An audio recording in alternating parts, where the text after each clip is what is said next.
Register की हो, आपका जो लॉगिन है वो लॉगिन है, आपका बायोडाटा उसके पास है, तो चाहे चैट जीपीटी करो या ड्रॉप करो या ट्रांसलेशन करो, जो भी करो, उसके बाद प्रॉम्प्ट डाल दो और प्रॉम्प्ट में भी आपका दिमाग का क्या सोच है उसको थोड़ा बहुत रिफ्लेक्ट कर सकते हैं और ये सारे मिलाकर आपको मिलते हैं मॉडल आउटपुट। और इसी सारे स्टेजेस में बायसेस इंट्रोड्यूस होने का चांसेस रह जाते हैं और यहाँ से ही हम इसीलिए देखते हैं कि हमारे तरीके में, हमारे सवाल में अगर कुछ प्रॉब्लम है वो प्रॉब्लम इधर भी आ सकता है। अगर ओपन ट्रेनिंग मैटर डेटा में या फाइन ट्यूनिंग स्केल में कोई प्रॉब्लम है तो वहां से प्रॉब्लम आपके पास भी आ सकता है।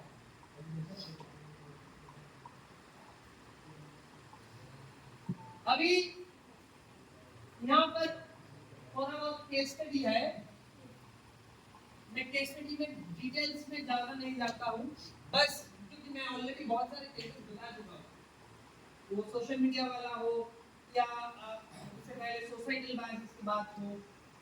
अभी हम इससे राहत कैसे मिलाएंगे, फिर से ये 5 जो टिप्स है इसको हमको ध्यान में रखना। पहले तो ये जान लो भाई ये टेक्नोलॉजी है।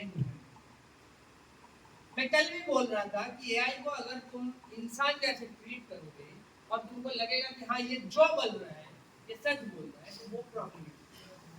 अगर ये जो आर्ट बना रहे हैं, अगर तुमको लगने लगे कि ये आर्ट जो है ये सारे इंसान से बनाए हुआ आर्ट से बेहतर है तो टेक्निकली बेहतर हो सकता है, बट वो कभी भी इंसान का क्रिएटिविटी को रिप्लेस नहीं।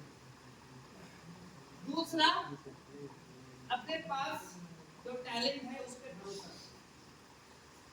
टैलेंट को रिप्लेस आप नहीं कर सकते हो। एआई हमारे कोई भी चीज को एनहांस करने के लिए है, उसको रिप्लेस करने के लिए।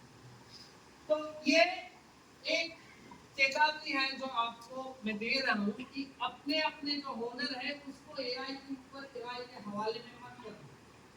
वो जरूर आपको शायद कुछ चीजों में हेल्प कर सकता है, बट बदले में एआई से ही सारी चीज करवा लेना कोई ठीक चीज नहीं, क्योंकि वहां पर भी गलतियां आएगा और गलतियां सुधारने के लिए क्रिटिकली एंगेज करना है, क्रिटिकली इवैल्यूएट रेस्पॉन्सेस।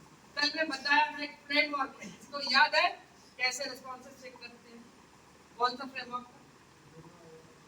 नहीं, वो पर्सोना वाला था, प्रॉम्प्ट का फ्रेमवर्क, उसके बाद ही ये था ट्रिपल ए फ्रेमवर्क। याद आ रहा है? एक्यूरेट नहीं याद आ रहा है? सोर्सेस को चेक, वहां से आपको मालूम होगा कि ये जो आ रहा है वो डेटा जो दे रहा है आपको वो सही दे रहा है ये गलत। दूसरा, जो दे रहा है आपके कॉन्टेक्स्ट के हिसाब से दे रहा है या कभी कभार होता है कि वो मैं अभी जो साइंटिस्ट वाला बात बोल रहा है कि अगर जब से पूछ रहे हो कि 5 साइंटिस्ट का नाम दो, चांसेस ये है कि वो वेस्टर्न साइंटिस्ट का नाम बताए क्योंकि उसके पास वही डेटा ज्यादा है। तो इसको हम ध्यान में रख सकते हैं कि ये जो ट्रिपल ए फ्रेमवर्क और ये पीटीसीएफ से भी ज्यादा इंपॉर्टेंट है। प्रॉम्प्ट आप दे दोगे बट प्रॉम्प्ट के बदले में आपको जो आपको जो रिसीव हो रहा है, मतलब आप जब जाके खाना मांग लिए, हाँ मुझे खाना दो, खाने के बदले में आया जहर, खा जाओगे क्या भाई? नहीं ना। ऐसे ही इधर भी आपको चेक करना है कि जो रिस्पॉन्स आया वो कितना आपके साथ अलाइन है और कितना आपके कॉन्टेक्स्ट के हिसाब से है और एक्चुअली एक्यूरेट है या नहीं। और इस सारी चीजों के लिए आपको सोर्स की इन्वेस्टिगेट बार-बार करना पड़ेगा और इसीलिए डबल चेक रिस्पॉन्स है।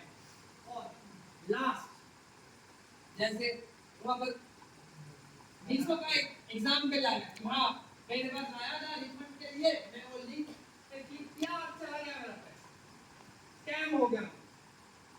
तभी हमको ये भी याद रखना है कि स्कैम कैसे होता है, स्कैमर्स के पास भी मेरा डेटा कैसे पहुंच रहा है, क्योंकि हम कभी कभार कुछ बेवकूफी कर देते हैं। कैसे?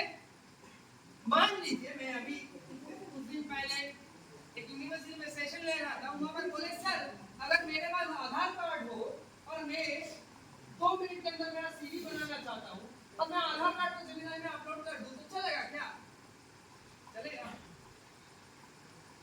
नहीं चलेगा, बना तो देगा, झकाझक सीवी आ जाएगा, बट वो डेटा आपसे आप एक पब्लिक डोमेन में दे रहे हैं, तो वो डेटा अभी सेफ नहीं।